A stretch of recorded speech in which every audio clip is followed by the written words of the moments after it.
Okay, good afternoon, everybody. Welcome to the special meeting of the Turlock Subbasin Technical Advisory Committees. It's 2 o'clock. I'm just going to go through some quick reminders and then we'll hand everything over. We will be, let's see here. There we go. Just, basic Zoom reminders. Please don't put the call on hold. Please mute and unmute appropriately. One person speaking at a time. Additionally, we have public comment on the agendas. We have a public comment item for those that want to speak on items that are not on the agenda, and then we have ample time during the discussion to discuss things that are going on. For those of you who are on your phone, you can press *9 to raise your hand if you want. There's also a raise hand feature in Zoom. Feel free and use that. We'll try and monitor the chat and all other raised hand type functions. And the meeting is being recorded, and it's going to be available on the Turlock Groundwater YouTube channel after we're done. And the meeting materials are available online. There's one presentation that's being given today, and it's already online at turlockgroundwater.org. With that being said, feel free and run the meeting. I think Michael may have been running late. I'm trying to see if he's here or not. Michael and Kevin, and feel free and do what you need to do. Well, good afternoon, everybody. This is Michael Cook with the Turlock Irrigation District, representing West Turlock Subbasin Groundwater Sustainability, and I have Kevin Kaufman representing the East Turlock. It's a joint technical advisory committee. So the advisory committees from both GSAs get together a couple times a month to go through these technical items. So we run as a joint meeting, and there's some new people on the line today, including Mr. Tom Orvis. So I'll go slowly for you, Tom. This. We'll start with call to order, and I'm looking for the West Turlock, and I don't think we have enough people for a quorum right now. So I have TID is here, Stanislaus County is here, City of Turlock, welcome Carl, and Mike Pitcock from Waterford representing Hickman. So that's good. That's 4. Does anybody see anybody else from the West Turlock? I know Karen can't make it today. Brody from Merced County is here. Brody, you're here? Wonderful. So we have 5 with Brody.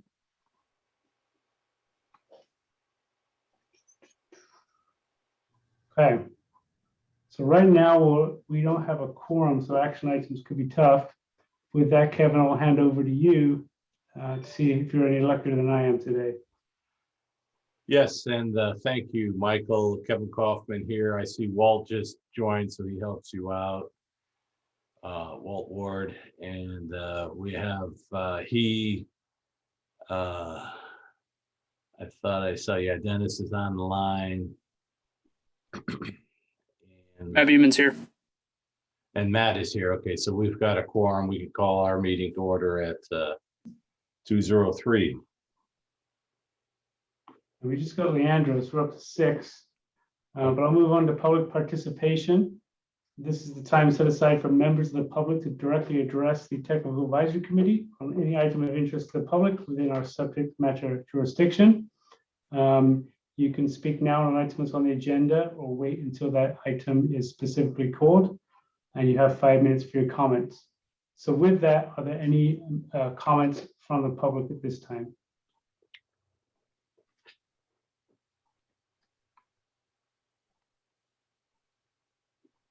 Okay, hearing none, we'll move to item number 4, undesirable results and minimum thresholds for interconnected surface water. We did address this at an earlier meeting, but things have changed since then. And Phyllis, you're going to cover that again for us. I am. Thanks very much. Let me get a screen here.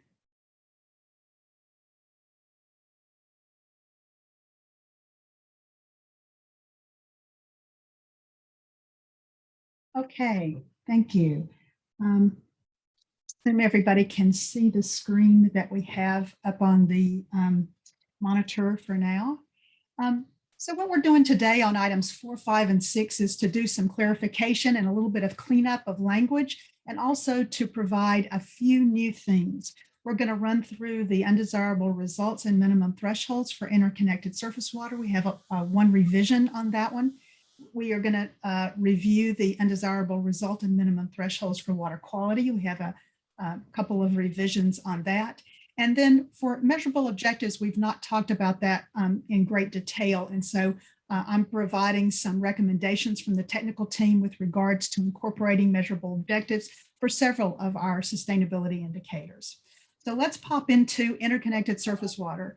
This is a little bit of a review. So we did go over the undesirable results and minimum threshold framework for this sustainability indicator on April 22nd, and the full TAC agreed that the technical recommendation could move forward. Specifically, we had an undesirable result that looked at significant and unreasonable adverse impacts for the beneficial uses of surface water, with a minimum threshold set at the fall 2015 low groundwater elevations.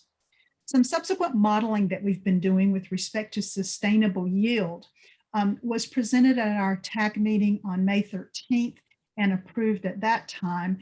And that analysis, as you might recall, analyzed some of the sustainable management criteria that we had set preliminarily.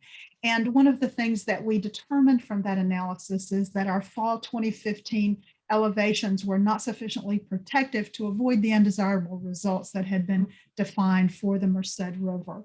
So the ad hoc committee has been working with Merced Irrigation District to evaluate how best to minimize future stream flow depletion and also to prevent disconnection of the river from the groundwater system, which had been determined to be an undesirable result. And so the ad hoc committee recommends now setting the minimum thresholds a little bit higher using spring 2014 groundwater elevations along the Merced River.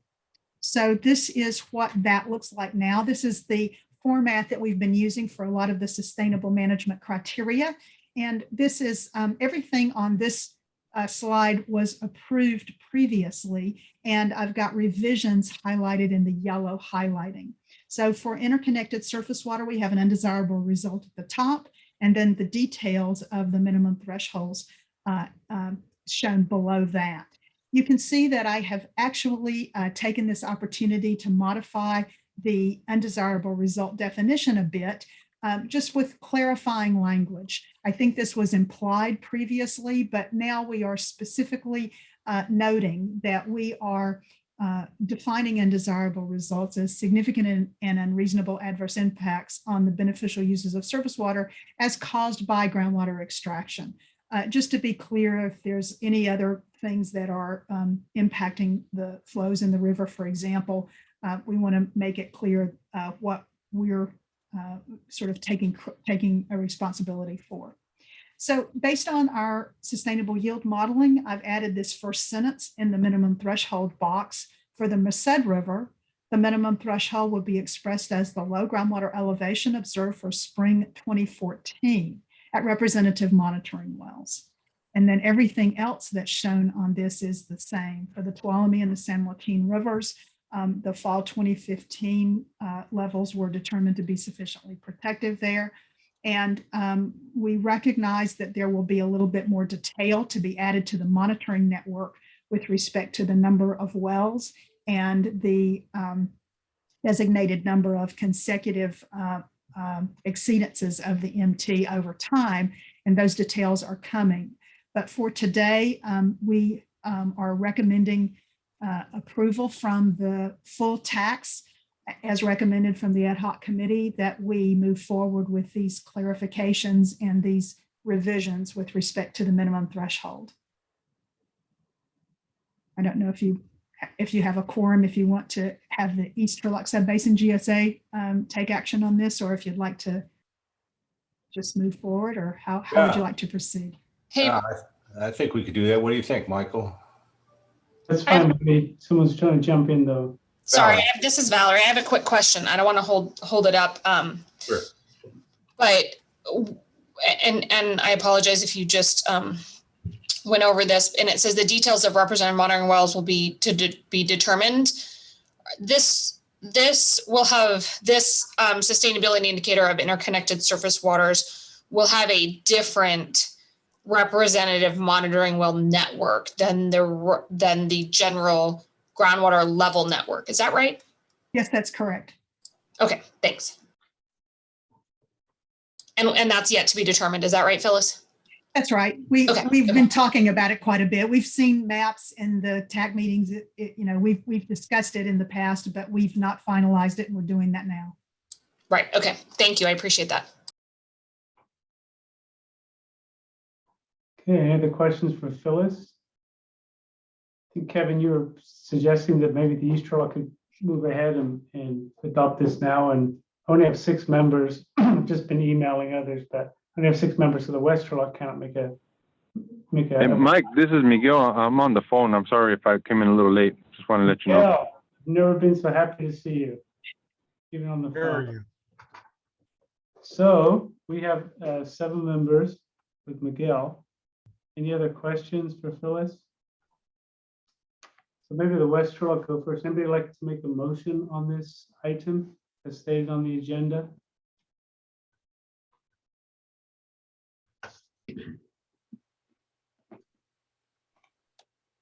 So this would be to adopt a revised minimum threshold for interconnected surface water to reflect new information since our last meeting.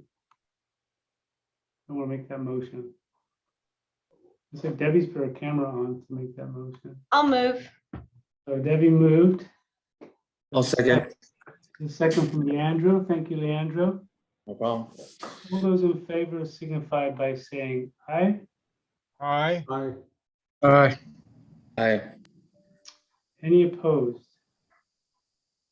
So with that, a motion passes unanimously. Over to you, Kevin. Thank you, Michael. Does Matt or Brody or Dennis want to make the motion from the east side? This is Matt. I'll make the motion. Thanks, Matt. And this is Brody. I'll second. Thank you, Brody. Any other discussion? I'll call for the vote. All those in favor signify by saying aye. Aye. Aye. Aye. Anybody opposed?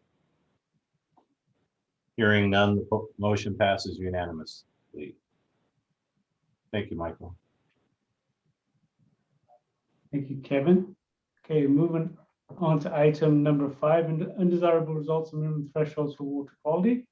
And again, adopting some revised wording for that sustainability indicator based on some feedback Phyllis has received in the meantime. So over to you again, Phyllis. Thank you very much. For this sustainability indicator, we've talked quite a bit about our water quality monitoring strategy. Thought it might be helpful just to pop this up again so that we could quickly review where we're headed with respect to the sustainability indicator. We recognize that there's existing monitoring and mitigation programs already in place, and we want to recognize that and characterize that in the GSP process without duplicating what others are doing. The GSAs certainly will be responsible for monitoring their own projects and management actions to avoid any water quality impacts from that. And then, at the guidance that we've talked about numerous times that we receive from Stanford in the West and other guidance documents, the GSAs have committed to conferring with responsible agencies to ensure that there's no impacts from GSA activities on water quality in the subbasin. In particular, many of those responsible agencies are actually member agencies of the GSAs. So that coordination and conference we anticipated to be almost implied and inferred, but we've got some information and we're trying to make that a little bit clearer now. And then in addition to the potential impacts from the GSP projects and management actions, we do want to just generally avoid any water quality impacts associated with declining water levels. And I think I confused everyone a bit by trying to pull that in last time. So I want to try to clarify that a bit for this session. In particular, the Department of Water Resources was very generous in providing us with a few comments that really helped us hone in on where we're headed with the sustainability indicator. This was after our May 27th meeting, and again, appreciate that time so much from the Department of Water Resources. One of the comments that was provided is that really we need to provide a clearer crosswalk. I love this word, and it sort of pulls together how the coordination and the conference with the public water suppliers will actually occur, so that I think we had something that was quite vague before that was as needed, and in this particular case, we got some guidance to provide some clarity with respect to how the GSA member agencies in particular will work together to get this information. And we're going to propose that on an annual basis. We also got a comment that it really would be helpful if we provided clarity in the GSP as to how these depth-related impacts are to be avoided. The water levels are not being used as a proxy, and I think because I had included that information in the degraded water quality sort of sustainable management criteria information that we provided last time, there was some confusion as to exactly what we were trying to put forth. And you know, we're not using them as a proxy for our undesirable results from the projects and management actions. Rather, we're anticipating that those projects and management actions will be evaluated and monitored separately, and in particular, so that we avoid undesirable results. So with those comments in mind, I've put together some highlighting on my very long and perhaps a little wordy degraded water quality sustainability indicator information. There are no changes to the undesirable result definition. That's left at the top. But I added just a little bit of clarifying language in the first sentence there that's highlighted that the MTs are expressed rather than they're set, because what I think some of the confusion was as to whether or not this actually was the MT associated with the indicator. So I wanted to be clear about that. The second small paragraph there, I have modified the first sentence to the GSAs shall confer and coordinate with the public drinking water suppliers and regulated agricultural coalitions on an annual basis. And this is regarding the monitoring results that they're already doing and any changes in water quality that occur within the subbasin.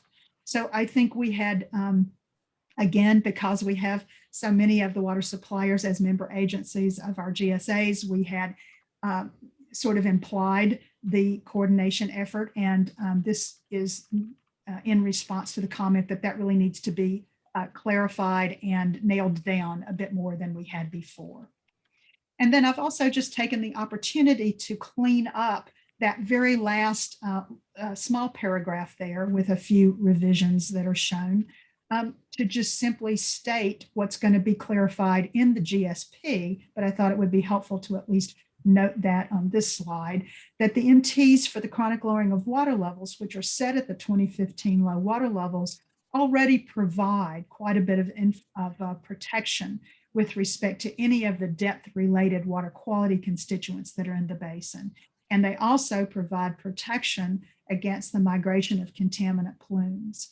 And we will provide a lot more information in the GSP about this. In particular, the city of Turlock has done a significant, has really put in a significant resources and works very closely with the Central Valley Water Board on particular plume associated with some historical dry cleaners in the area.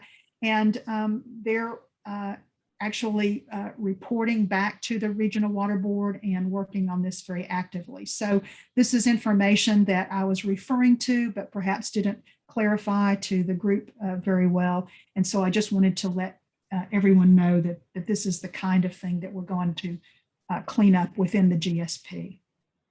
And so this has been discussed a bit with the ad hoc committee, and they're okay with the clarifications. And so I'd like to get guidance from the full tax on this new wording so that we can move this forward in the GSP.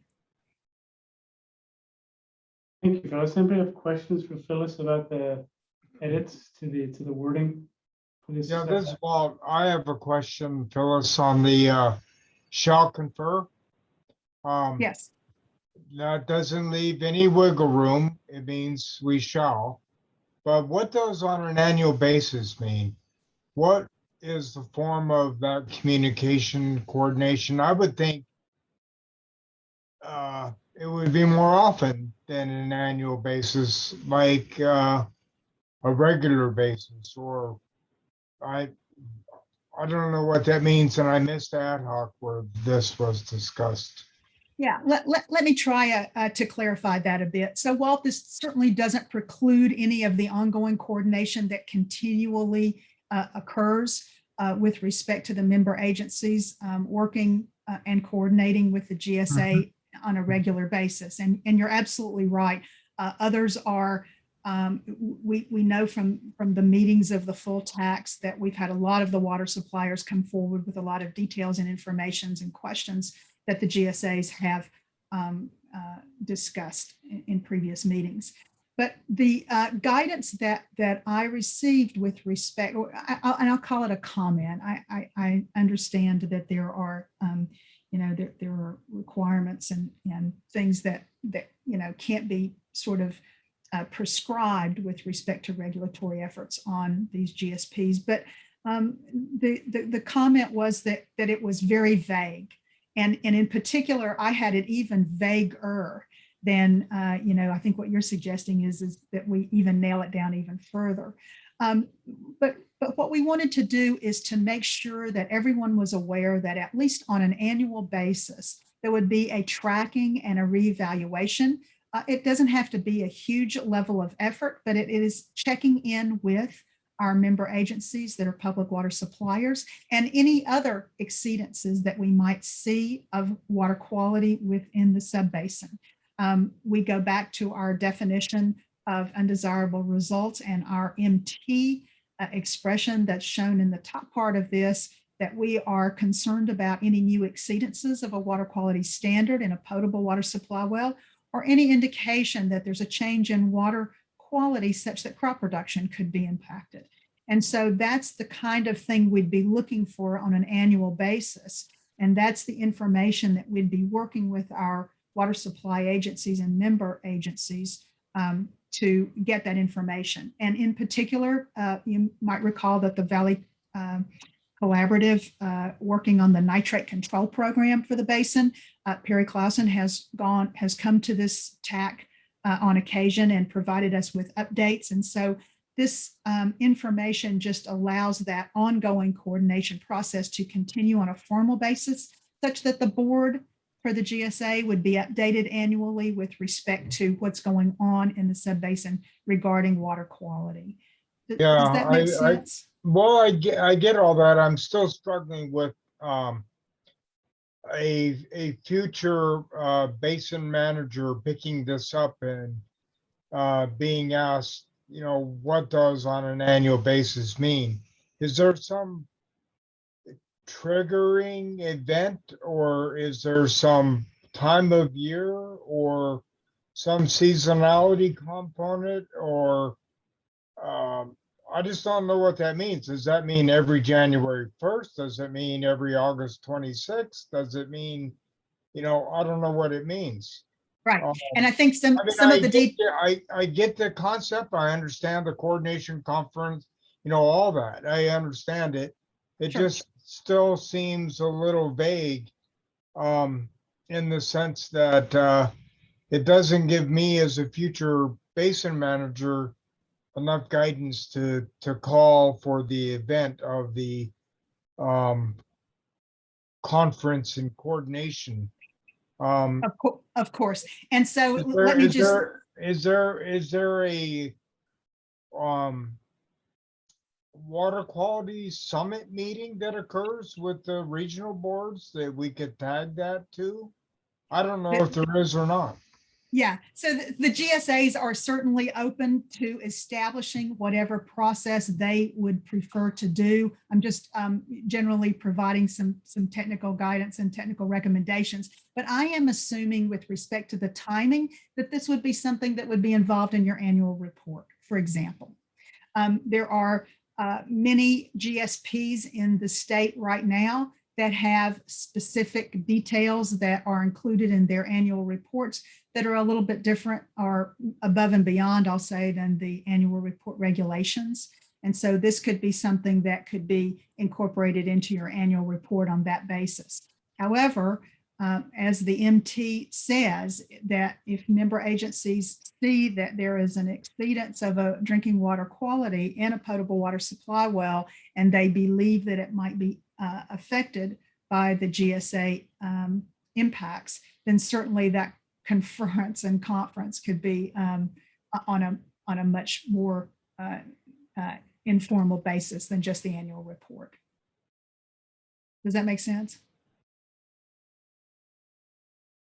Yeah, I understand it. I guess there'll be more narrative in the GSB around this concept. Yeah, I think it's awfully hard. And sometimes I think part of the reason that I've unnecessarily confused some folks is that I'm providing some summary information along with the sustainable management criteria. It just seems to me that it helps with the context, but I don't mean for it to be overly confusing. Yeah. We have a couple of hands up. Just before we get to the hands up, well, I was thinking most drinking water agencies once a year have to publish what's called a consumer confidence report. It's usually due, it's around about this time of year. And so the GSAs could get copies of those reports or have them sent earlier to us, and we could look at those and include those in the annual report. That's my initial thing. Okay, a couple of hands up. Valerie, yours has been up the longest. So you want to ask your question? Sure. Yeah. I'm hoping maybe Phyllis can help me understand the MT a little bit.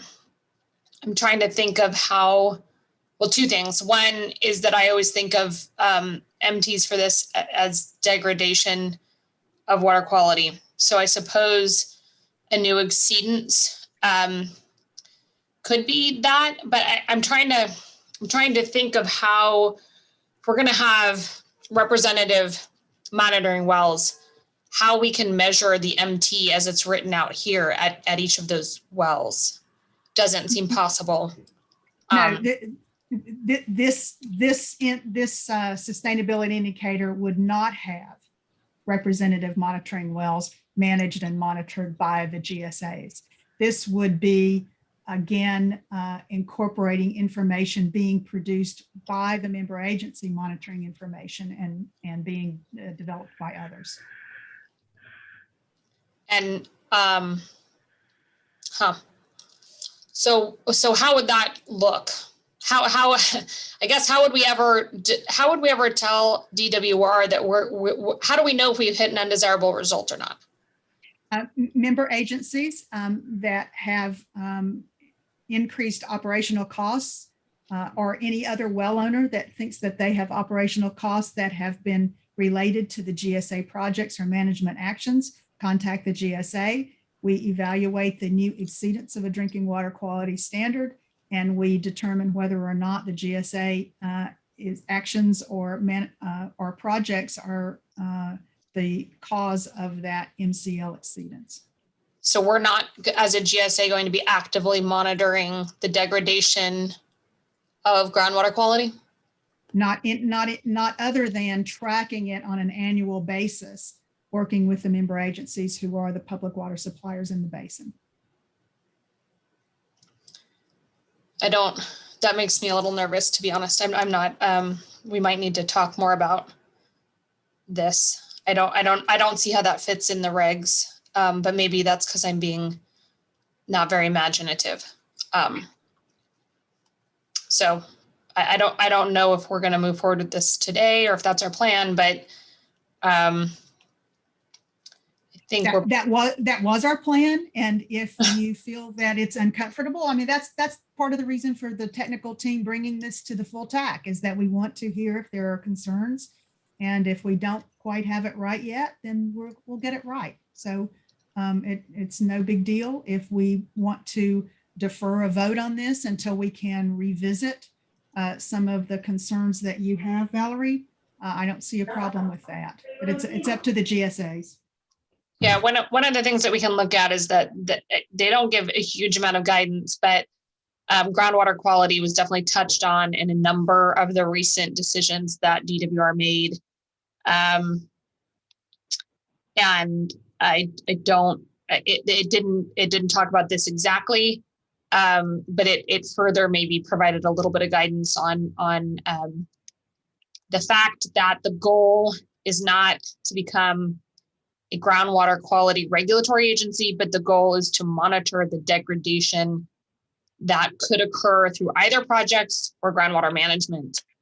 And my sense is I don't know if we really hit that point with this. Yeah, But okay. any- I had assumed you had read the rest of it, but perhaps we should quickly jump down to some of that. So let's look, Valerie, at the 1, 2, 3rd paragraph that's shown here. So when I said we would not be monitoring, what I was meaning is that we wouldn't have this representative monitoring program that has an ongoing monitoring effort, but rather the monitoring that would be done for degraded water quality would be very specifically focused on GSA projects and management actions. And so that is discussed in that 3rd paragraph. It says, as GSA projects and management actions are implemented, activities that could affect water quality will be identified.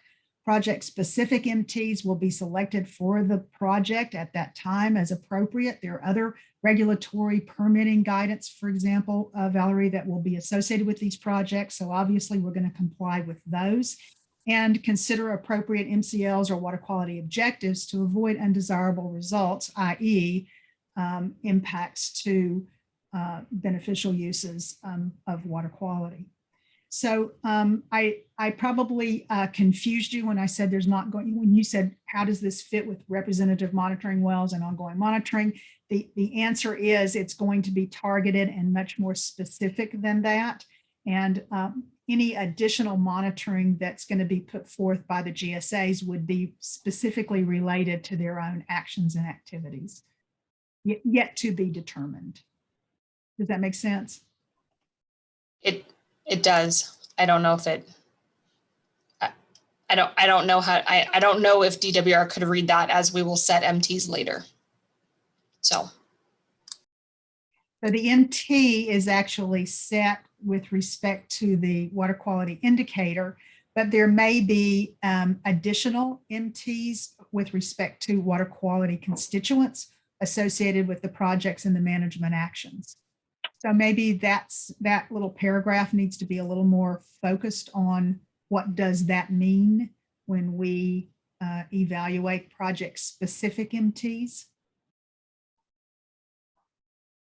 perhaps. yeah, It sounds like that you'd like to have another discussion about this, or you'd like to think about it. I will tell you that most everything that I am put forth, comes from the what I thought was a very well,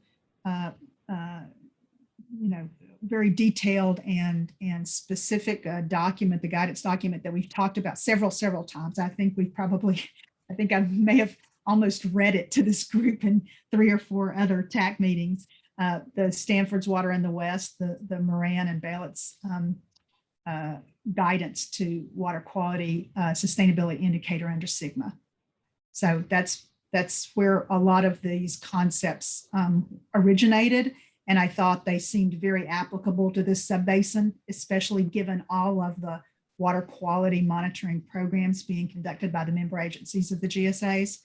But if you'd like to further confer with the GSAs on this issue, no problem there. sure. Yeah, no, I guess I'm just, and it might be that I'm not getting it from this slide, and then it might exist because I know how much work you guys have done. But if I were DW and I just looked at the slide, I would say, well, how will I know when an undesirable result happens? And I think that you earlier told me that that would happen if people came to us and told us. And I'm not sure that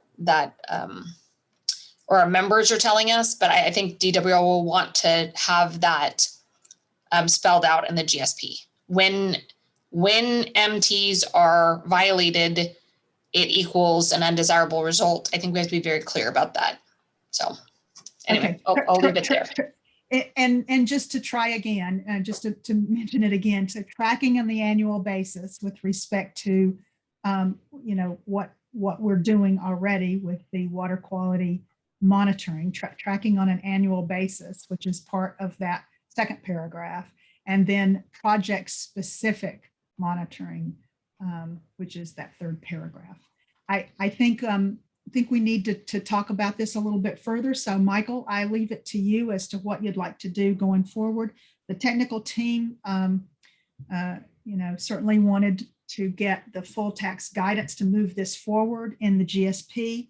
But if we can't get that done today, then perhaps there needs to be an additional committee discussion, and it's completely up to the GSAs as to how you'd like to proceed at this point.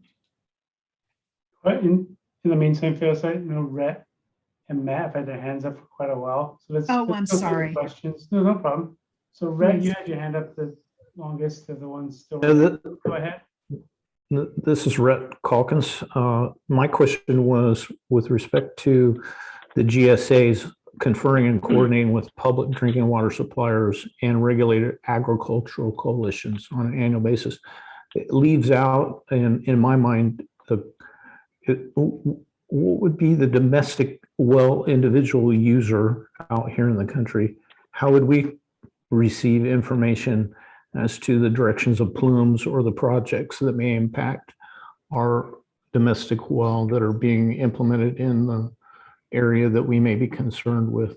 Or is that from who represents us on the GSA? Is it, I assume in this case would be the county would let us know that there's a project coming up through the GSA that could have an impact that we need to start measuring for or looking for? But that's my question. Certainly, again, going back to this annual basis, there would be a requirement under the GSP regulations that the GSAs talk about their implementation of their projects.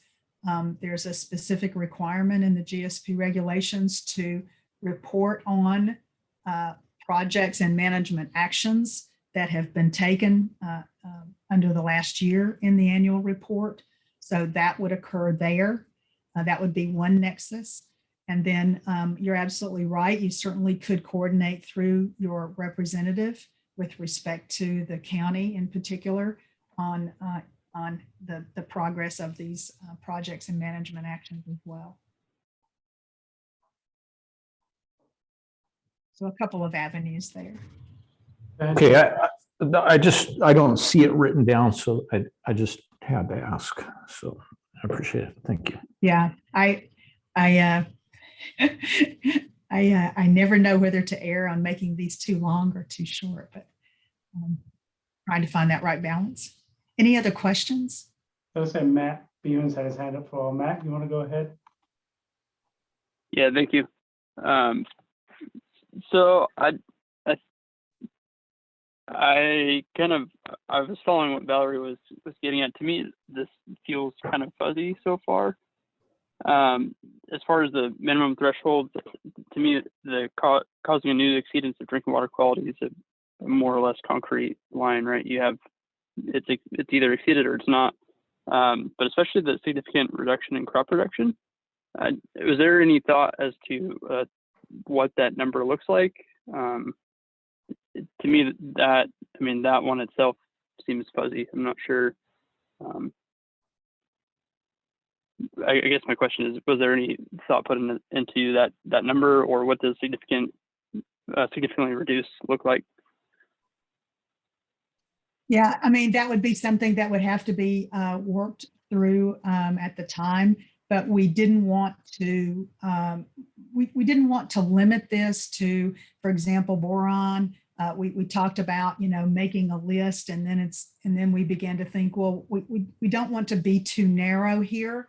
We want to be able to give our landowners the opportunity to determine whether or not they feel that they're being impacted with respect to water quality, and to give them an opportunity to come back to the GSA. So in our, I think, desire to be a little bit flexible, perhaps our flexibility is a little bit fuzzy, as you put it. So, open to specific recommendations on this as well. Thank you. Hey, Phyllis, this is Walt. I had another question then in that regard. And maybe you've covered it. And that's the concept of the native raw water quality. That's not even, anthropogenic, but just the raw water quality that exists in the aquifer. Sure. Doesn't meet MCLs for drinking water. Right. So just by operating a well, you physically cause drawdown, you create a radius of influence, you begin to draw water to that well. That act alone is potentially moving water of a quality that doesn't meet drinking water MCLs. We're not going there, are we? No, we're not.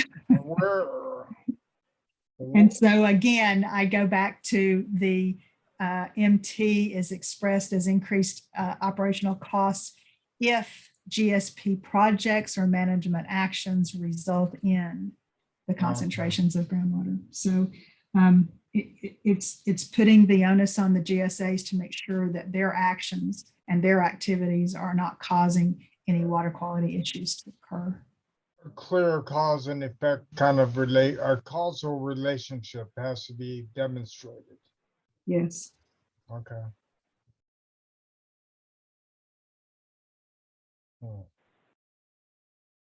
Other questions? Yeah, Kevin has one. Sorry, I wasn't at the latest ad hoc meeting when this was discussed, or maybe I was there and I just don't remember it. But I understand what you're trying to do with the minimum thresholds as expressed, increased costs to the well owner. And these concentrations of constituents in the groundwater are going to cause these two things. And it seems like the second paragraph you're saying this is how you're going to determine that. But on the face, it looks to me like self-regulation, and for that reason, I just really don't like the way it's worded. And I thought we changed that, but like again, I missed the last ad hoc committee meeting, so it looks like it got changed back to the annual basis. Oh, the annual base, yeah, the annual basis that was discussed at the last meeting, and I'm so sorry you did miss that one. And that was based on feedback from the Department of Water Resources, who said that you just can't. It needs to be nailed down with respect to exactly when and how that's going to occur. Well, I think you can nail it down without creating further regulation. Walt started this whole conversation with a question: how are we going to do that? When's that going to be? Is that going to be January 1st or is it going to be July 1st? Right. It's ridiculous to try to regulate yourself in this way, in my opinion.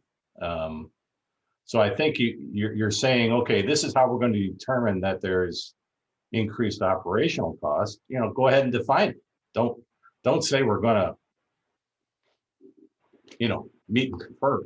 I mean, that's, why not just say that, hey, these are all member agencies and water quality coalitions. They have water quality data. It's going to be the responsibilities of the GSAs to periodically check in and check that water quality data and make sure that our projects and programs aren't affecting that water quality data. I mean, it's to create a bureaucracy or a need for an additional study, I think is going beyond what the regulations tell us to do.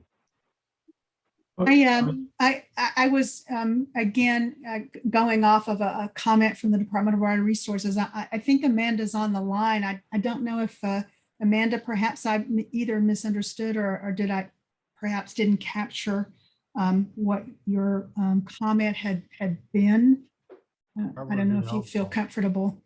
I do. I guess I'm not sure I understand, Kevin. I was trying to listen really closely, Kevin, but I guess I don't maybe follow your concern or how I can provide more information around kind of. Well, I don't want you to provide more information. I just don't want to self-regulate myself. Well, I think what the challenge that I have with what I'm seeing here on the slide is that the regulations have intended metrics for each sustainability indicator that you have to follow. And the metric here, there's a lot of options actually for degraded water quality compared to other indicators. So I think I'm just kind of wondering why the GSA isn't willing to kind of select one of those metrics and instead trying to do something that doesn't have a clear way for the department or the state board to understand if a threshold has been exceeded, or if, as defined as an undesirable result that I'm seeing here would occur. So there needs to be a way to communicate to the department if these are exceeded. It kind of goes back to what Valerie was kind of discussing as her concerns. We're not asking you to regulate any further. There just needs to be more precise, because we need these minimum thresholds have to be quantifiable. So that's, I'm trying to understand what is that, how we're quantifying these, and when when a minimum threshold is exceeded, when an undesirable result occurs, because that has to be very clearly communicated and monitored for. I would have no problem with that. You know, I don't really care about what Stanford comes out with.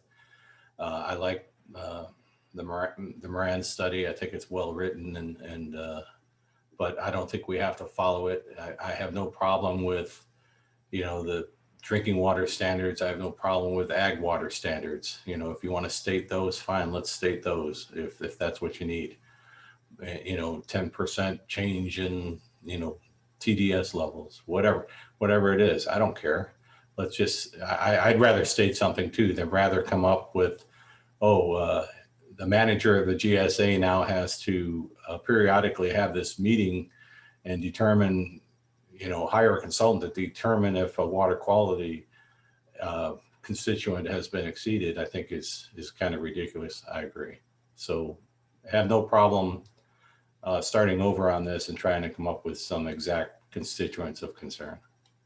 I think that would be great. I need a little more guidance. I can tell you that the all of the first paragraph was provided to me by comments from the West Subbasin GSA. So I am here trying to make sure that I'm getting everybody's information in, and I'm clearly not getting it done. So let's get together and maybe start again on this. Yeah, let's do a reset on this one. Sounds good. Just before they leave that, if it's clear from Amanda and I think Valerie, everything has to be quantifiable. So we're still going to have to review data to see if something has changed, like Kevin said, a 10% change in TDS or whatever, or a drinking water standard has been exceeded. So we're still going to have to obtain data from people who do monitoring and review that. So I'm just trying to understand, I don't know if we can change this to get away from doing that type of analysis on an annual basis or whatever. If someone can help me with that. Yeah, this is Val. I'm not a technical person, so I might not address that, but I think we can say, identify a certain amount of degradation, which you're right. We will have to figure out how to evaluate that. And I without sounding totally rosy and Pollyanna, I don't think we're as far off as just scrapping this and starting over. I think there's a lot of good stuff here. I just think we've got to figure out how to prove that we understand what is going on, and we will understand changes and demonstrate that when those changes trigger an undesirable result, we will know that. So I don't think all is lost. I certainly didn't mean to be that harsh, but I think some fine tuning will be helpful. So I know a lot of work has been done and a lot of discussions that are really helpful will kind of move this forward. So again, I think fine tuning, not 100% walking away. And again, I appreciate everyone's work. I know this is hard.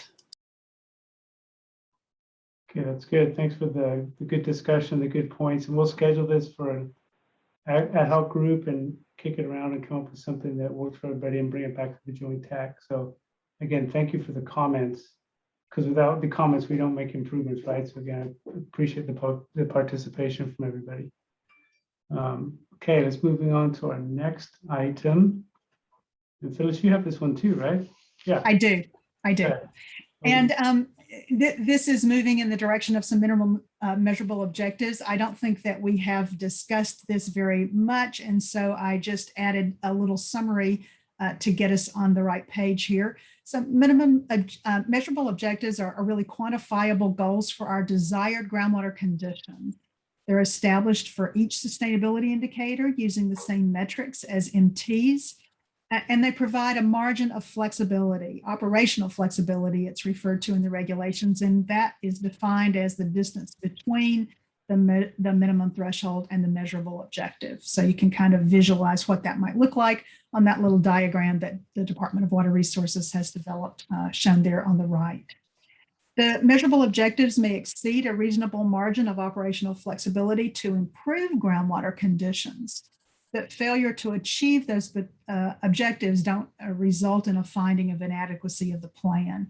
In other words, you can be a little more optimistic if you would like, and you won't be sort of penalized for trying to achieve something that might be difficult to achieve.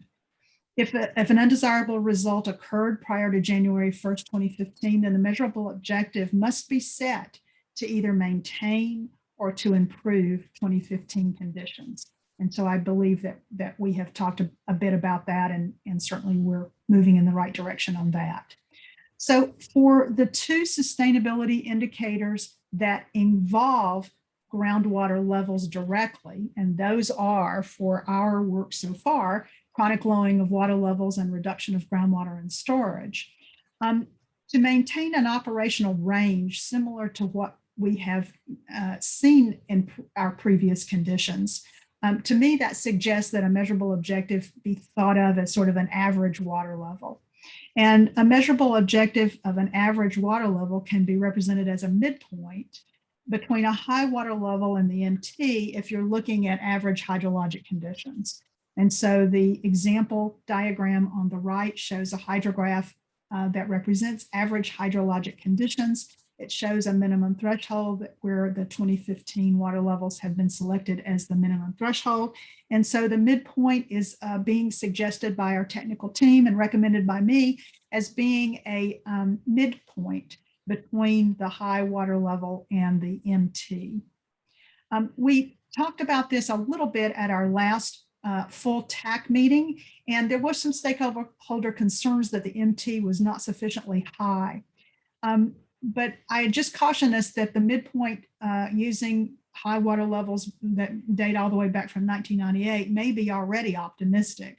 A high water level may actually be lower than what we have seen previously in the past in the future. So we want to sort of think about the data that we have. We don't want to be too optimistic or pessimistic trying to find that sort of right area to have our objective for groundwater conditions.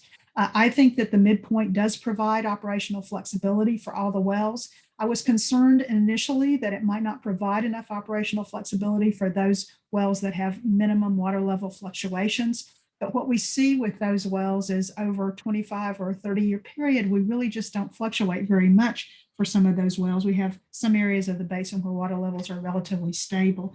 And as such, I think it provides a sufficient amount so that we would have some sort of a reasonable operational range. So assuming that makes sense to everyone, I have again highlighted in yellow the incorporation of a measurable objective criteria into what we had already approved for chronic lowering of water levels. So I didn't make any changes to the undesirable result definition, which we've talked about for more than a year now, as it turns out.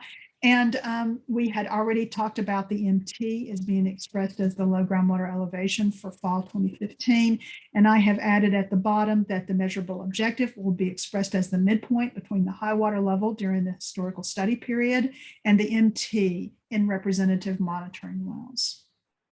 So please, this is a good time for discussion or questions.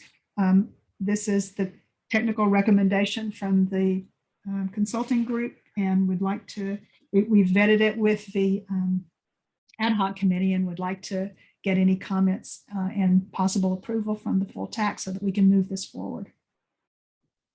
Do you have questions for Phyllis at this time? I don't know if it's a question so much as maybe just a comment. It seems that this MO idea is to be able to measure something that demonstrates to the GSA and to the department that the projects and management actions are moving toward some goal, and that goal being defined as sustainability.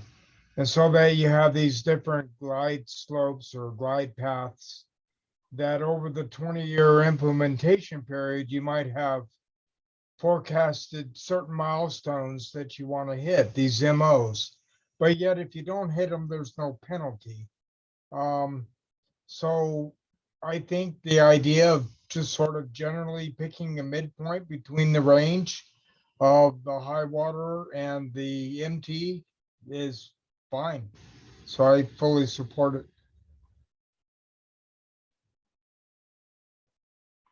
Great. Other questions? Yeah, this is Rhett Calkins. I appreciate the ad hoc people and Phyllis for addressing some questions I had after the last meeting off to the side. The MO to me and the MT, these are what we're doing to satisfy the state. But there's a practical consideration for stakeholders, which are ag well owners and domestic well owners, but mostly ag well owners. In my case, and Phyllis knows this, and I think the ad hoc people probably know this already, but as a practical matter, the way I look at that operational flexibility is I'm going to pull that water in a drought. But if there's no operational flexibility, as a practical matter, my well is not worth anything because I don't use it. I use surface water. I use it when there's a drought. So there is a difference between trying to satisfy the state and the MO does or doesn't really mean anything, and who cares about the MO? I care about a practical application of my ag well to be able to pull water, and hopefully it's there in a drought. If I can't, then why do I even have that well? It's a liability. It's another hole in the ground that should be filled in. So I know I'm being repetitive, and a lot of you have already heard this. I just want to emphasize there must be a point in this process where we get to addressing these issues. I'm not the only one out here that's got a well out here that's going to tap into it when it gets dry. There needs to be a practical consideration for people like myself. I'm only going to pull that water when we can't get the surface water. That's my comment. Thank you. Thank you, Rhett. And I'll just emphasize again that one of the reasons that we went in the direction of a minimum threshold setting at fall 2015 levels was to make sure that we don't continue to decline water levels in your area and set you up for a time period when water levels are already low, exceedingly low, when you turn your ag well on. And so that was really part of the whole MT process to begin with. So we are cognizant of that situation. Yeah. Thank Yeah. you. Brett. Thanks. Thank you, Phyllis. Any further discussion? Okay, with that, would anybody in the West Turlock Subbasin GSA Technical Advisory Committee like to make a motion to adopt the measurable objective for the chronic lowering of water levels as described in the This Walt Ward, I make that motion for the West Turlock Walt Ward. Thank you, Walt from Stanislaus County. Do we have a second?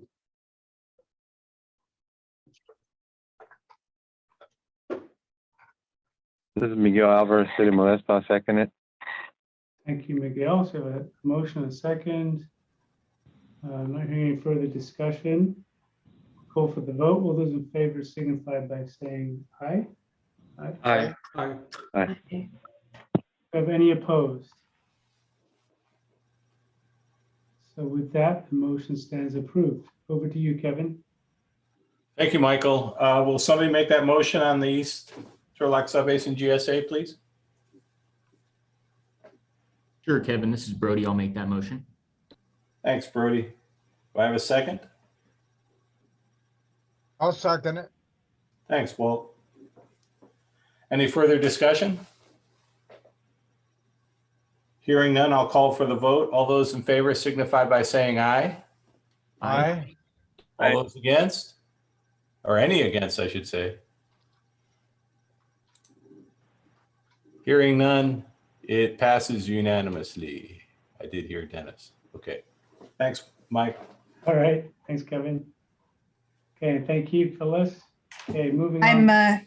I'm still hanging in there on item number 6 here. Got a few more items to deal with. Okay, so you might recall that our reduction of groundwater and storage sustainability indicator is using the chronic lowering of water level sustainability management criteria as its proxy. And we talked about that in a previous TAC, and it was approved. And so everything on this slide is exactly the same as what the full TAC has already approved, except for that I have just simply added the highlighting and associated MOs, because you have just approved the methodology for setting the measurable objectives for chronic lowering of water levels. And because that is being used as a proxy for this indicator, then that comes along for the ride, so to speak. So I'll be glad to take questions if that doesn't make any sense.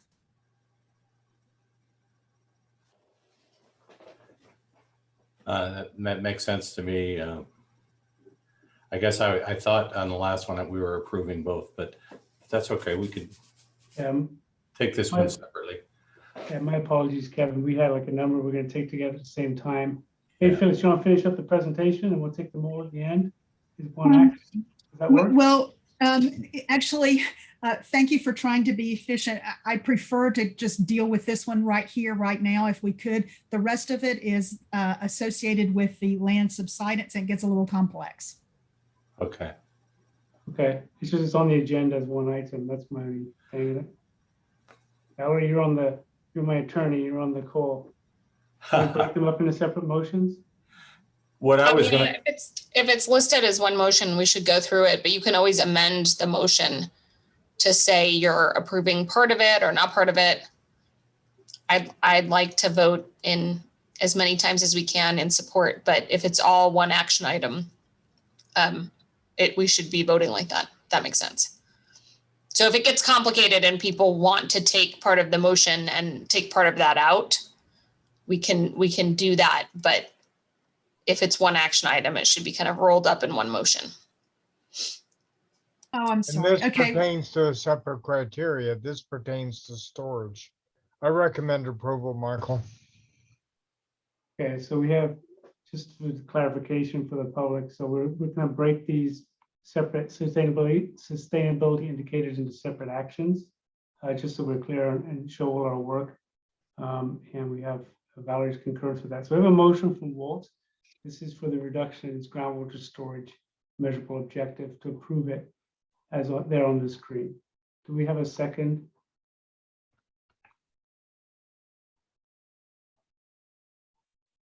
I will second. That's Yeah. Leandro from Delhi. Thank you, Leandro. All those in favor signify by saying aye. Aye. Aye. Aye. Aye. Anybody opposed? Okay, that one, groundwater and storage stands approved. Over to you, Kevin. Yeah, it sounds great. Why don't we just do it the same way on the east side? If I could have a motion to approve the change of groundwater storage UR and MT, please. Move to approve, Kevin. This is Brody. Thank you, Brody. I'll second. Okay. Any further discussion? Not hearing any. All those in favor signify by saying aye. Aye. Aye. Aye. Any opposed? Hearing none, it passes unanimously. Thank you. Thank you very much for doing that. And the reason I did that is because there's just some complications that I'd like to bring before the full TAC on land subsidence. It's not complications, it just gets a little tricky because we have two aquifers that we're working on here. So just as a quick reminder, we approved the undesirable result and MTs for the Western Lower Principal Aquifer on March 18th of this year after many TAC meetings on that issue. And then we also deferred the MO process for that specific aquifer because we saw that there was going to be a nexus with respect to the chronic lowering of water levels. So the criteria for chronic lowering of water levels was set subsequent to our approval of the UR and the MT for the Western Lower Principal Aquifer for land subsidence, and that was done on April 22nd. And just as a quick reminder of our strategy for some of this criteria, we are wanting to avoid water level declines below the top of the Corcoran clay. We had talked at many TAC meetings about how that process has resulted in the collapse of the structure of the clays and land subsidence in other parts of the Central Valley. We've not seen significant land subsidence documented at all, frankly, in this subbasin. And we recognize that if we maintain water levels at or near the historic low levels, that would avoid the even the potential for even triggering future land subsidence. So with those kind of ideas in mind, I now have an MO for the Western Lower Principal Aquifer that I wanted to recommend to the full TAC. We did discuss this briefly in the ad hoc committee, and then also propose an MO for the Western Upper Principal Aquifer. I wanted to also talk about an MT there too. The agenda only talks about measurable objectives, so perhaps we are stuck with only approving the MO today, but nonetheless, I want to quickly get through this. So with respect to the Western Lower Principal Aquifer, our big problem always has been that we have very little data there. Our monitoring program that we have established for the land subsidence sustainability indicator for this lower aquifer consists of about 8 monitoring wells. 5 are existing, 3 are going in as new wells in association with our Prop 68 grant. But there's going to be a lack of historical information associated especially with those new wells. And in particular, there's a lack of historical water level information for any of these wells. And as a result of that, it's a little bit tricky with respect to setting up an MO for each representative well. You want to give yourself a little bit of margin of flexibility, but at the same time, the concept of using a midpoint doesn't work out, especially with this lower principal aquifer. So with these data gaps in mind, we still want to establish an MO with operational flexibility. We want to prevent significant water level declines in the lower principal aquifer. And the current water level data suggests that we still have more than 20 feet above the Corcoran clay for the wells that we actually have current or near current water level data for the lower aquifer. So we want to make the best use of current data while allowing for an approach for the future data from the new and proposed wells. So our recommendation is to set a measurable objective for the Western Lower Principal Aquifer as the lower of either an estimated 2015 water level using available water level contours, which don't cover very much of the area, or a known historic low level, which we can estimate based on more recent information from some of the wells, but not lower than 20 feet above the minimum threshold, which is above the Corcoran clay, just to give yourself operational flexibility. So what we're saying here, if you can just generally follow, is that we have, for some of these wells, we have 2015 water levels. For other areas, we have known historical low levels, and they're really quite close. I mean, we're not talking about a lot of difference in feet from one well to another, but we are wanting to use as much of the real information as we can, and recognizing that as long as we don't go below historic lows, we wouldn't be triggering any new future potential for subsidence. And then the reason for saying not lower than 20 feet is when we get the new wells in and we start to see where everything is, we want to at least give ourselves some understanding. We don't want to set the measurable objective right at the minimum threshold, for example. So with that in mind, I have made some revisions with respect to the information that we have previously approved. I actually tried to clarify the language in the undesirable result, recognizing that there are several mechanisms that can trigger inelastic land subsidence, and we're only taking responsibility for the ones that are associated, of course, with groundwater extraction and the associated water level declines. So if it's related to water level declines, that's the undesirable result for us. The measurable objective is discussed in that first little paragraph below that with respect to setting representative monitoring points based on the top of the Corcoran clay.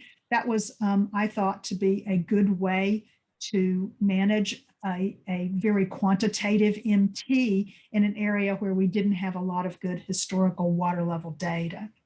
And so now I'm proposing that the measurable objective be expressed as groundwater elevations in that same representative monitoring location using the lower of either the estimated 2015 low groundwater elevation, which we know for some areas, and we have maps that can help us with that, or a known historic low water level in wells that we have a specific water level identified, but not lower than 20 feet above the MT.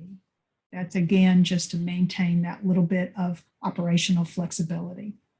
I wanted to add clarifying language without trying to have too much on these slides, that there are no MTs that are going to be associated with the supplemental screening. So that last paragraph talks about the commitment that the GSAs have made to do a supplemental annual review of additional screening level data provided by the department and also by the Bureau of Rec, who has a GPS high quality benchmark in the area.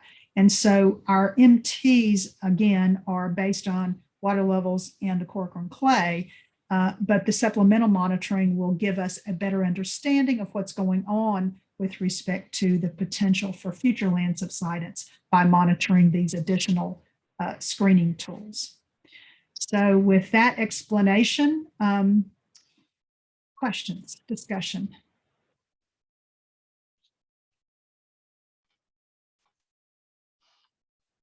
Some pretty technical stuff there, Phyllis. Any questions, Sorry. Phyllis?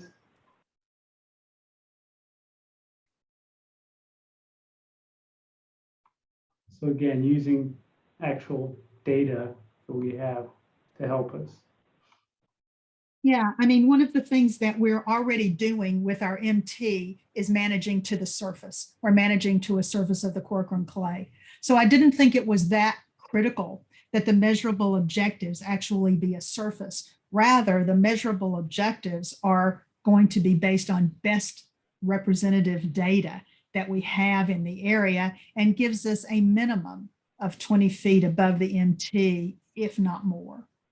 So it provides, I think as we go forward, things will just become a lot clearer as to how the lower principal aquifer will be operated. But at this point, I think this just makes the best use of available data. Hey, Phyllis, this is Walt.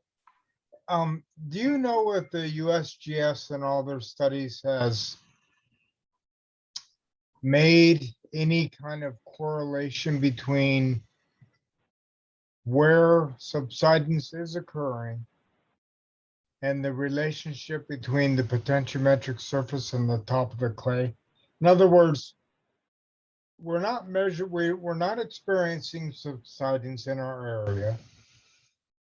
We don't have, I think they're called tensiometers, the devices that measure the strain and the subsidence.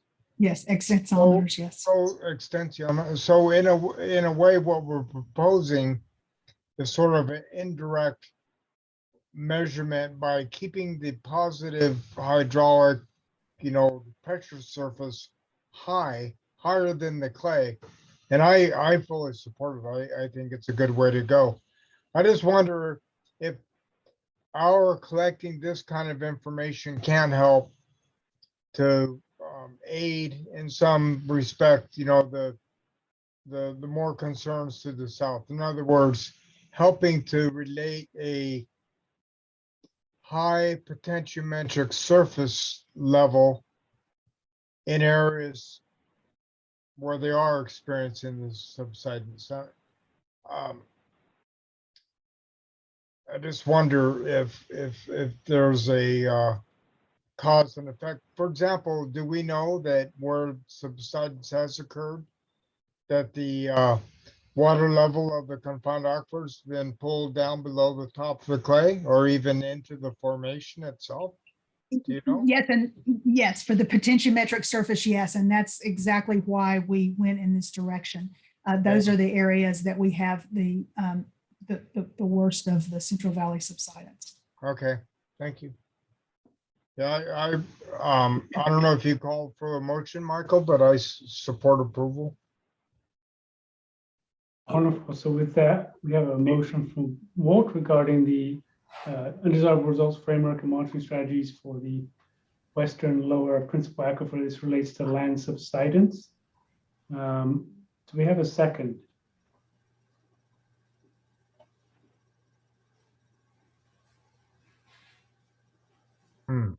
Oh, shy people today. I'll second on that. Thank you, Leandro. Leandro from Delhi, seconds. All those in favor, please signify by saying aye. Aye. Aye. Aye. Do we have anybody opposed? Sounds like we don't. So with that, the motion stands approved. Over to you, Kevin. Thank you.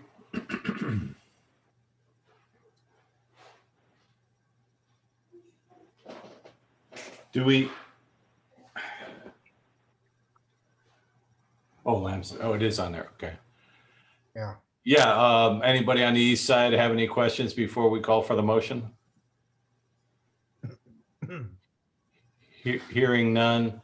One quick question, Phyllis. The cause by groundwater extraction and associated groundwater levels declines. You said you had a reason for adding that because there's other things that can cause land subsidence. I'm not sure if I followed that. Yes, I mean, I don't think that there's anything specific in our area, but for example, oil extraction is something that obviously can cause it. And it just occurred to me when I reread it, preparing for this, that we'd be a little more specific. Thank you for clarifying that. I'll entertain a motion to accept this UR and MT for land subsidence on the western lower principal aquifer. Will somebody make that motion, please? I make that motion. Thank you, Walt. Is there a second?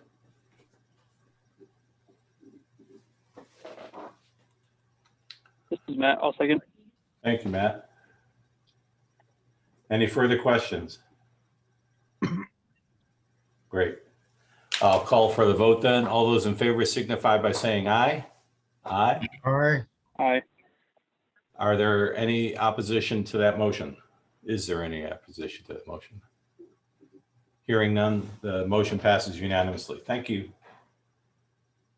Thank you very much. I appreciate the full text guidance, and hang in there with me. One more, and that's it. And this is going to be quick. So for the upper principal aquifer, so now we're talking about the water levels associated with the water table above the Corcoran clay. So it was very important to us that the potentiometric surface not fall below the Corcoran clay, but now we're going to deal with the upper principal aquifer. And part of the reason for waiting for us to approve the chronic lowering of water levels is that I believe that the chronic lowering of water level MT that you have selected, being the 2015 groundwater elevations, are protective with respect to any potential future land subsidence in this area. In fact, more so even than a historic low. And so maintaining water levels above these previous low levels, I think, will avoid triggering future land subsidence. And as a result of the protective nature of this, I am recommending that the chronic lowering of water levels criteria be used as a proxy for the land subsidence MT and MO in the western upper principal aquifer. And that is indicated here. And the reason that it is a lot of highlighting is that we had not dealt with this MT in the past. Now, I will note that the language of the action specifically talks about measurable objectives. So if we need to come back one more time to the TAC to allow this to be approved in full, then that would be fine. That would be just simply my mistake for not getting it on the agenda. But I did want to get this in front of everyone in case there's comments or discussion. In particular, the MOs have been set today and approved by this full TAC for the chronic lowering of water levels. So we can at least move forward in that for that. I leave it to others as to whether we can go ahead and also approve the MT today. Yeah, to me, looking at the agenda, Phyllis and Michael, I don't see any reason why we couldn't consider it today, as long as there's not any objection by any of the TAC members or our legal counsel, of course.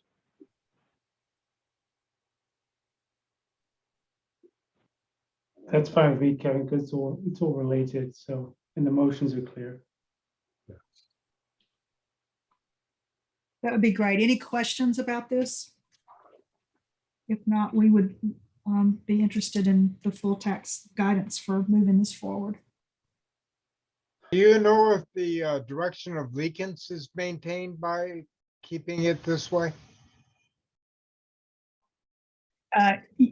Yes. Yes, depending on how,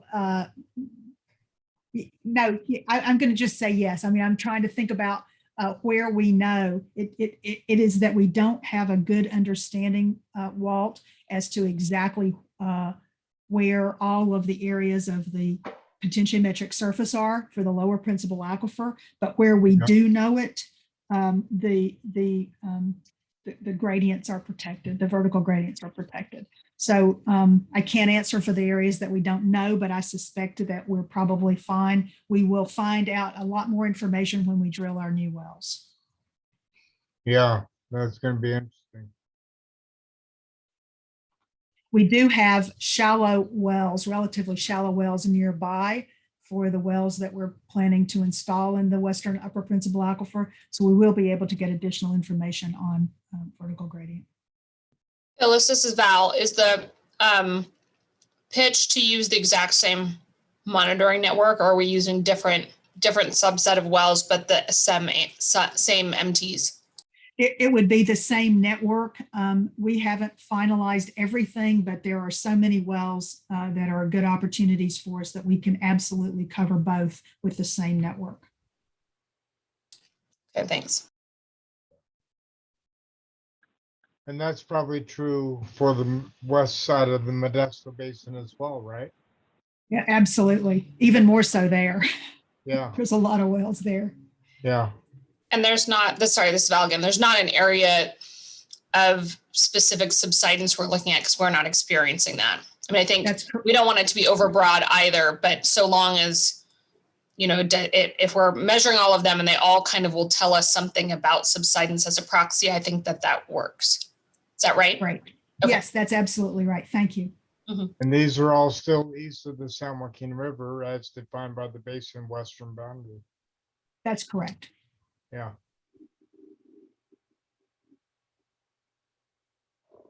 Phyllis, I'm trying to, this is Matt. I'm trying to think about where the potential for subsidence to occur in the upper unconfined aquifer would happen. I would think from a basin-wide perspective, we could set the minimum threshold, or we basically set the minimum threshold in the undesirable result off of water levels in the lower confined aquifer, but that could apply to the entire basin. I'm not sure I understand why we're breaking out the unconfined separately. Yeah. Are we looking at like thin clay layers, or I'm not really following? Yeah, I get that, and I appreciate that. We actually have quite a few wells that are screened in both the lower and upper principal aquifer. I mean, your question is a good one, and I thought about this as well. I mean, are we setting ourselves up for a minimum threshold that couldn't possibly go below the Corcoran clay, because the definition of the western upper aquifer is the Corcoran clay? But to Walt's point, one of the things that we're doing here is just maintaining a vertical gradient. And so as a result of that, I think it's it doesn't change anything with respect to the process. And I think that it gives us an opportunity to continue to evaluate vertical gradients going forward. So it provides a relatively straightforward process, in my view, of just setting criteria for all of our principal aquifers, for all of the sustainability indicators as required by SGMA.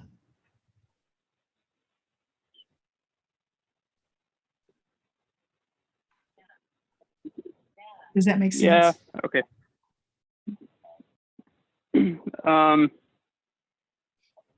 Yes, I'm gonna have a hard time with it, but I mean, yeah.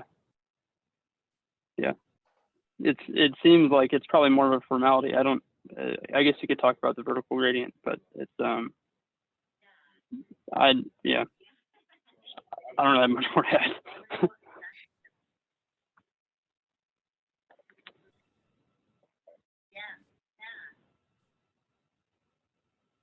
Okay, do you have any other questions for Phyllis?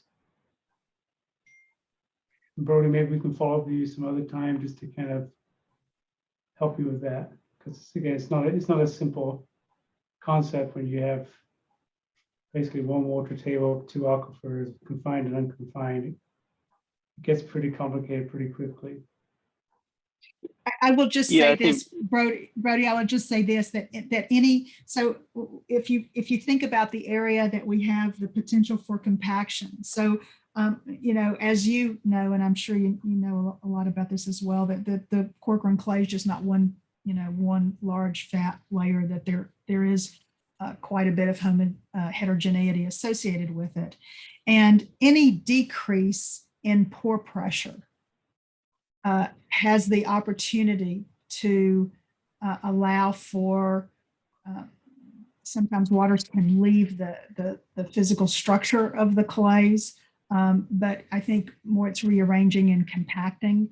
But you don't have to completely dewater the Corcoran to have it compact. And so this just simply protects against that declining pore pressure, if that makes sense, and also maintains the vertical gradients. Yeah, this is Matt Beeman, by the way. This is I want to make sure Brody's not doing it. I'm so sorry, Matt.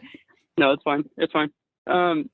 Yeah, I could see some logic in it. I think it's probably overdoing it, but that's okay. Thanks for bringing that up, Matt. And again, apologize for both getting your name wrong. Matt, is that a motion? Do we have one from the west side yet? No, I'm just jumping the gun here, Matt's ready for the Michael. east side for sure. because what about the West Turlock Subbasin GSA? Let's explain this. Do we have a motion to approve the land subsidence and desirable results framework and monitoring strategies recommendation for the Western Upper Principal Aquifer?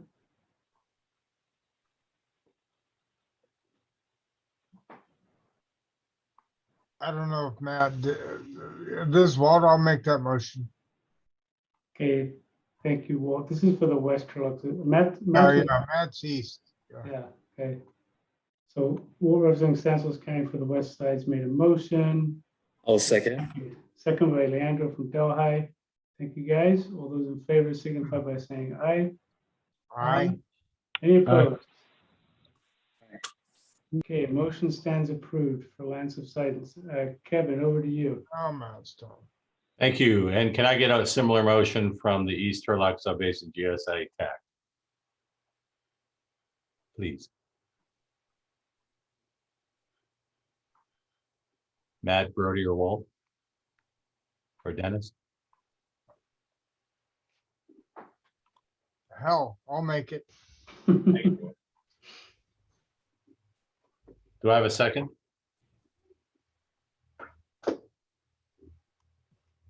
Yeah, this is Brody. Kevin, I'll second that. Thank you, Brody.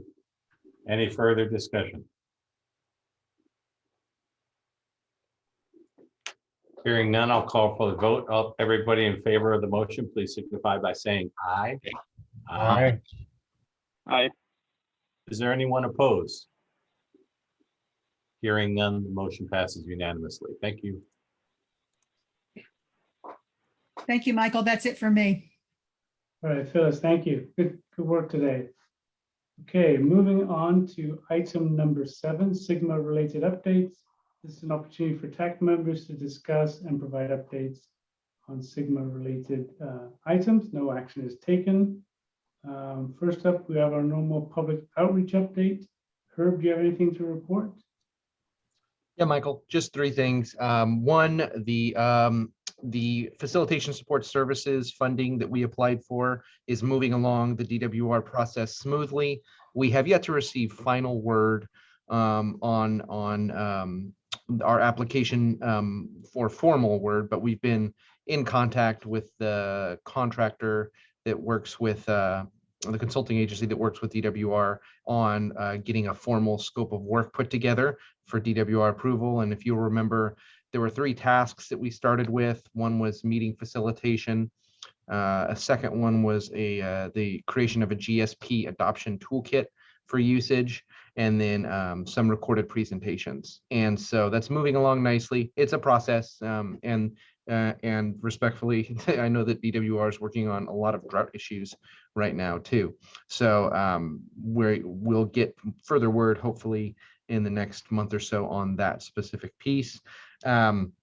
The Ad Hoc Communications Committee is working on the notice and communication section of the GSP. We have a meeting, I believe, next week to kind of go over some initial thoughts that's been put together by the sub-consultant that's working on that chapter. And so that's moving nicely. And then the last piece is that we're just awaiting the release of sections 1, 2, and 4 of the GSP so that we can perform various outreach to get stakeholder input on those. And so that's my brief update for the day. Thanks for that, Herb. Abby, do you have anything on the grant update? Hi, yes. Not a lot, just a couple things. We're still working on the GRAT. I did have exchange emails back and forth with the consultant team, but they're still working through the programming and what have you, and we'll be scheduling something with the ad hoc group that's working on that project here soon. Also, we did go out to bid for the wells in the Prop 68 grant, and so that is good news. There will be a walkthrough next week, and then bids should come back on the 25th, I think. So that's good news. And then we can start moving forward with all of that. The first wells to be installed will be over on the eastern side, and then they'll move to the west. So we'll keep you posted there. So the ad hoc group is continuing, as you know, to work with the technical team on moving forward with the GSP.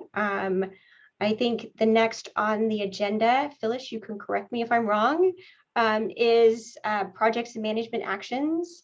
And I think we have to circle back on a couple of items from today's meeting. So that I think is on the agenda for the ad hoc on Monday. And then lastly, the consultant team is working through the comments and revisions provided on the first 3 chapters of the GSP, the drafts that everyone has reviewed here at the TAC, within the agency members of the TAC. It is the plan to meet as a joint GSA meeting between both GSAs to review those 3 chapters, and then those agencies could release them for public comment. And we hoped to do that in early July. We're looking at the 8th, but we're waiting for some concurrence from the east side on whether or not that date would work. And so we're coordinating, and if that doesn't work, we'll look for a different date and move forward with some of that. So that's what I had for you today. Any questions? Thank you, Debbie. Herb, you trying to share that from your screen, or you just got your screen sharing? There you go. That was me doing work on the side. Yeah, the flow schedule is not looking good. I know. Well, it is summertime and it is drought, so forgive me for that. No problem. Okay, with that concludes the meeting. Our next meeting is scheduled for Thursday, June 24th. So just 2 weeks from now. Thanks everybody for your help, and hopefully over time, I like participation with Zoom, but it'd be nice to start seeing you more in person. So we'll see whatever comes out of the changes in the emergency declaration related to COVID. Okay, so again, Thursday, June 24th. With that, I'll take a motion for adjournment from the West Turlock Subbasin GSA. Will motion. Andrew, thank you. A second. I'll second. Second from Debbie. All those in favor signify by saying aye. Aye. Okay, we're adjourned at 3:37. Thank you. Kevin, over to you. Yes, who will make the motion to adjourn the East Turlock Subbasin GSA TAC? I'll move to adjourn. This is Brody. Good job, Brody. We're adjourned at 3:37. Thanks, everybody.